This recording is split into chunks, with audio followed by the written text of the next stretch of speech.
Hey y'all, it's your girl Dee and I'm back with another video. And in this video, I'm gonna tag into some of the questions that I asked in my previous videos. When I was asking about what are your New Year's resolutions, how are you gonna ensure that your 2024 is better than your 2023? What plans do you have set up? And I'm just going to give you some tips and tools that I've found that works for myself. And you could see if you can incorporate them in your life or if you want to modify them, in any way so that they work best for you. So before we jump into this video, don't forget to like, share, comment, and subscribe. Click the bell so you're notified when we drop another video. So in this video, we're talking about New Year's resolution. We're at the top of the year. It is the 3rd of January. How can I make sure that my January still looks the way I want it to look? So immediately I'm setting smaller goals. So we're doing it 1 month at a time. Some people like to set up the year into quarters. Some people just want to look at the year in its entirety. But sometimes looking at the year in its entirety can lead to anxiety. Can make us very nervous and anxious about the things that we have planned. So if we break it up to each month and then maybe even bi-weekly, we can set SMART goals that are specific, measurable, attainable, realistic, and timely. And that's what we want to do, because then we'll be able to actually see our goals coming to fruition. Then we're able to actually celebrate the small wins. So how do we get here? How do we get to a point where our resolutions are actually coming into place? Are the things we manifest, the things we've prayed about, how do we ensure that those things can happen? So before we even get to setting SMART goals, I think it's very important for us to reflect on 2023. Identify the things that worked very well for you. Identify the things that you would like to change. Things that you would like to ensure don't happen. So like whether those are mistakes or errors in judgment. Noting those things and then being able to say to yourself, okay, I don't want to do those things in 2024. Once you've reflected on 2023 or 2022, if you want to look at a couple years, you now need to identify what are my boundaries, what are my values, what are my non-negotiables, what are my priorities? A lot of questions, but they basically have the same meaning. What are some things that no matter what, this is it? Like, so for example, no matter what anyone says, I want to ensure that I'm in bed by 11 p.m. on a weekday so that I can ensure that I get enough sleep so that I can actually be on time for work every morning as opposed to dragging myself out of bed. That's something that you can say to yourself, okay, because if I have enough sleep, then I'll be more productive the next day. And if I'm more productive, I can do better with my work. And in doing better in my work, I could be entitled to a raise. Being entitled to a raise could lead to better job opportunities. And when you look at it through those lens, it kind of keeps you more motivated. So that's step 2. I would say identify what are your values, your non-negotiable, what are your priorities, what are your boundaries, what are some things where you're saying, no matter what, we're not crossing this line. And then we could look at now creating our vision board for 2024. Here's how I'd like my 2024 to look. Now that I've identified that one of my values is going to church, for argument's sake, I'm going to try to go to church at least twice for January because I'm just starting fresh and I don't want to overwhelm myself. Or one of my values is just acts of kindness, right? So how can I ensure that I'm being kind even in those moments when I'm driving and someone is literally pissing me off and I want to honk my horn, I want to scream, I want to yell, but I want to also show kindness, right? So tapping into those things. So now let's go into creating a vision board. Now there are multiple ways that you can create a vision board. You can actually do it in point form. You could actually get the Bristol board or the foam board and actually tack things on it and setting it up in different categories. So, this is my vision for my home. This is my vision for my education, for my relationship, for relationship being intimate, being like a partner, and then relationships within friendships or other family members, looking at it from that aspect. And here's where I would like to see myself at the end of 2025. Now, that goal can be as broad as you'd like. And then this is where once you've identified those broad goals, we tap into SMART goals, because now we're going to be specific. So if I say by the end of 2024, I'd like to own a car. What do I need to do so that by December I own a car? Okay, so I need to save, being specific, I need to save $2,000 a month. These are random numbers that I'm throwing out. That's a disclaimer. I need to save $2,000 a month, and I need to, I can do that on every second pay, based off of what I'm getting paid. And if I do that for the next 12 months, that gives me $24,000, which means that I have enough to put down for a car. So that's going through it. Is it measurable?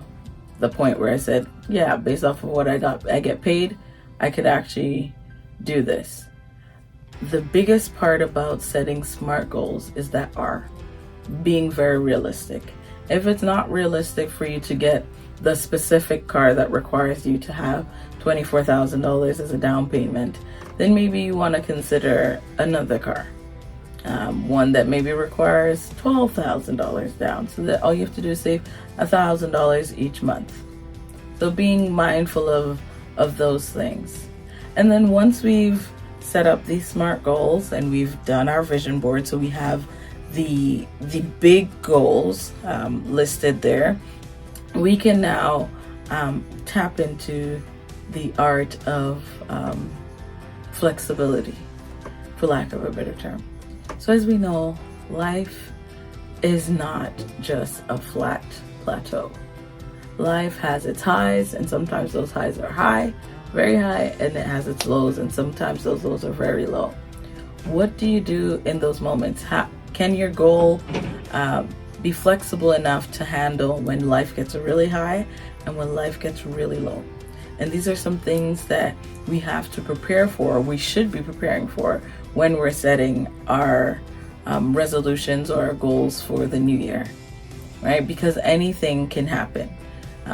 Things known and unknown, seen and unseen, can take place. I'm sure you can look back at 2023, and a lot of the things that happened there, you're probably like, I didn't even anticipate this. I didn't expect, this bill, or I didn't expect that I was going to be in this position for as long as I was, because that's now messing with me in certain areas. So ensuring that your goals can be flexible to a certain extent. And then also within your goal setting and being flexible to external situations, it's important to also be flexible with internal situations, if that makes sense. And this is where the psychotherapy comes in.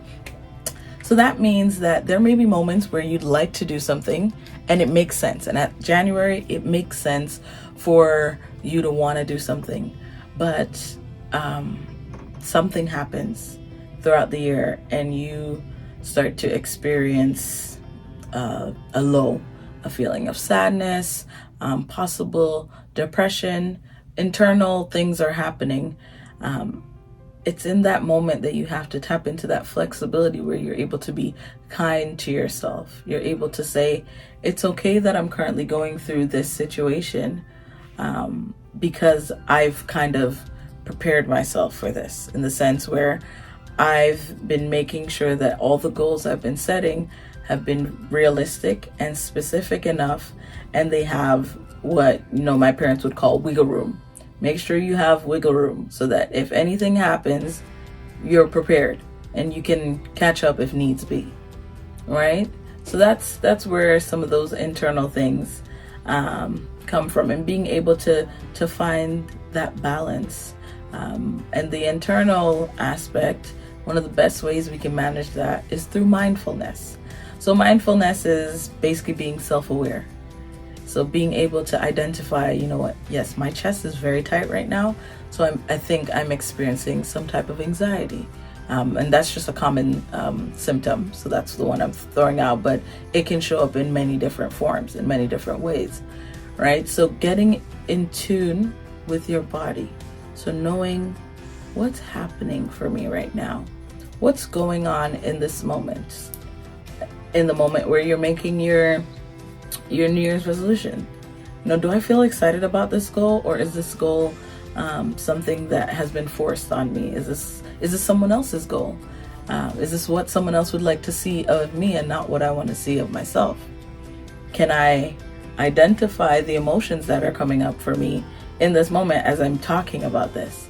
These are some of the things that come with being mindful and being self-aware and planning for a happy and healthy future.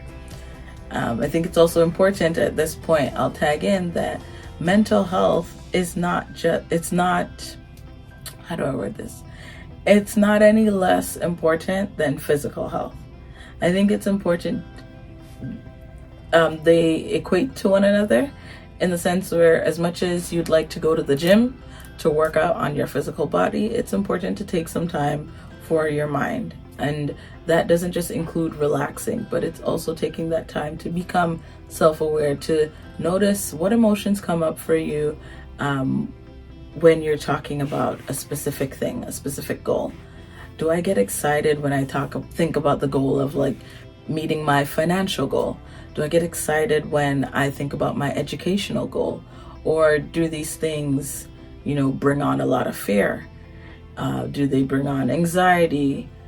And if they do, how can we work through those emotions? Because it may be that you're experiencing these things, but these goals are things that you need to achieve to get to the point you'd like to get to. For example, if you want to be a lawyer, and I'm in Canada, so I'll talk about being in Canada, you'd have to get your undergrad degree, and then from there you'd have to go to law school. Now, if the thought of getting into law school makes you anxious, but this is your goal, this is now where we work through what anxiety looks like and feels like and how you can get to your goal while managing what's happening for you internally. But that's a topic for another day. I hope I captivated you there. The other thing within the goal setting, and while we're tracking our goals throughout 2024, is implementing some self-compassion, right? So I might set a goal and say, by the end of January, I'm going to experience this, or this is going to happen for me. But if it doesn't happen until the 3rd of February or the 10th of February, allowing myself that grace, knowing that it's okay that it didn't happen in this moment immediately, but that doesn't mean that it can't happen at the goal that I've set. And again, this goes back to that flexibility piece as well, right? So being flexible, but also being compassionate to yourself. And then we've got to celebrate. We've got to celebrate the small wins as well as the big wins. Small wins meaning if you said to yourself, you know, for 2024, I'm going to save $3,000 by the end of the year, for argument's sake. And you know that in order for you to save $3,000, you probably need to put away $150, maybe bi-weekly, maybe less. Either way, whatever the amount is, you have to put that away bi-weekly. And you did it the first month of the year. Celebrate that. Be proud of yourself that you were actually able to do that. Now, celebrating doesn't mean that you spend the money that you put aside. Celebrating means that you can just take a moment to be like, I'm proud of me. Like, I did something that I never thought that I'd be able to do. I never knew, or I never felt as though I had money to save, but look at me, saving.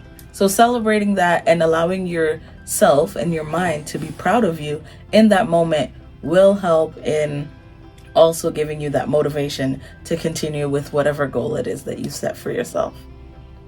I think I've told you quite a bit of tips in this video. And so, to recap, we're going to reflect on the previous year or years and see what happened there that we would like to change. The other thing that we're going to do once we've recapped, we're going to identify what are our values. What are some non-negotiables? What are some things about myself that are, just fixed? This is who I am. This is me at my core. And how can I ensure that I'm not devaluing myself within 2024? Then I'm going to set my SMART goals with my vision board, right? My vision board has what I'd like to see for the whole year. My SMART goals are more specific. They might be monthly, bi-weekly, or even quarterly, and they're going to be detailed, right? So that's the measurable part. That's the attainable. Does it make sense? It doesn't make sense to set goals that there's a part of you that knows that you won't be able to achieve. It just adds more pressure to yourself, and it allows your body to enter some low lows. That's not good for your mental health. And then once we've set those SMART goals, created the vision board, we tap into now flexibility. We ensure that we're able to move with the ebbs and flows of life. When life gets high, when life gets low, that I can manage. And then we're also going to be compassionate to ourselves while being mindful about what's happening with ourselves, right? So in setting my goals, am I happy about these goals? Do these goals make me feel nervous or anxious or happy or really sad? Do I feel depressed about this goal that I'm working towards? And why is that? What's coming up for me in this moment as I'm thinking about this specific goal? And then once we've done that, we tap into the self-compassion. Oh, I mentioned self-compassion, but then we tap into celebrating those wins, the small wins, the big wins, making sure that we continue to show up for ourselves, right? We are our biggest supporters. Nobody's gonna cheer for you like you cheer for you. And don't you forget that, and keep up the great work. So I look forward to seeing your goals in the comment section. You can list them down below if you need an accountability partner. I'm your gal. And don't forget to list any of, if you'd like to, the emotions that come up for you, because that helps me in catering to you in terms of specific content, whether it's about anxiety or depression or anything that you may really be experiencing. And it can be specific to different age groups as well. Okay, so we'll talk soon here at That's Just TMI, where we talk about all things taboo. We're thought-provoking, motivational, and inspirational. Talk soon. Bye.